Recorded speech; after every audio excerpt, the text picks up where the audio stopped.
నా 25 ఏళ్ల రాజకీయ ప్రస్థానం తెలంగాణ ప్రజల ముందు ఒక తెరిచిన పుస్తకం లాంటిది.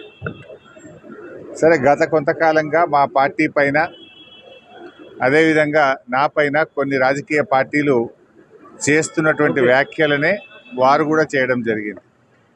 అయితే ఆ వ్యాఖ్యలు వారు ఎందుకు చేశారో అది వారి విజ్ఞతకే నేను వదిలేస్తున్నాను.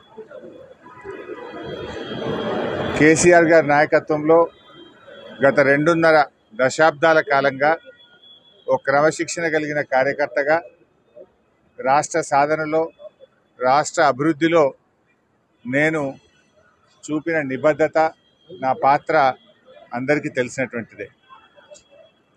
ఈరోజు రాష్ట్రంలో ఎరువులు దొరకక ఒకవైపు రైతులు గోసపడతా ఉన్నారు, మరొక వైపు వరద ప్రాంతాల ప్రజలు అనేక ఇబ్బందుల్లో ఉన్నారు. కేసీఆర్ గారు దశాబ్ద కాలం ఎంతో కష్టపడి నిర్మించిన వ్యవస్థలను, ఒక్కొక్క వ్యవస్థను ఉద్దేశపూర్వకంగా ఈనాడు రేవంత్ రెడ్డి గారి ప్రభుత్వం కూల్చేటువంటి ప్రయత్నం చేస్తూ ఉంది. సో ఇటువంటి పరిస్థితుల్లో కష్టాల్లో ఉన్న ప్రజల్ని ఆదుకునే విషయంలో, తెలంగాణ ద్రోహుల చేతుల్లో నుంచి ఈ రాష్ట్రాన్ని కాపాడుకునే విషయంలో మా దృష్టి అంతా ఉంటుంది. సో మేము ఈ రాష్ట్ర సాధనలో పోరాటం చేసిన వాళ్ళం, ఈ రాష్ట్రాన్ని కాపాడుకోవడంలో బాధ్యత కలిగిన వాళ్ళం. సో మా సమయాన్ని అంతా కూడా దాని మీదనే మేము వెచ్చిస్తాం.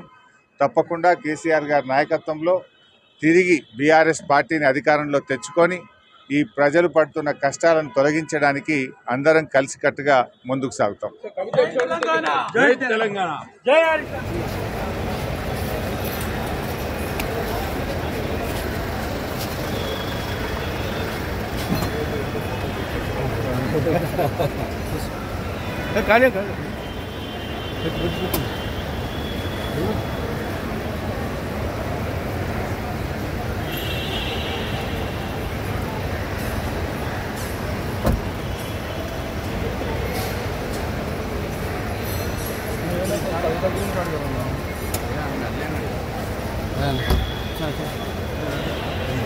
Dạ.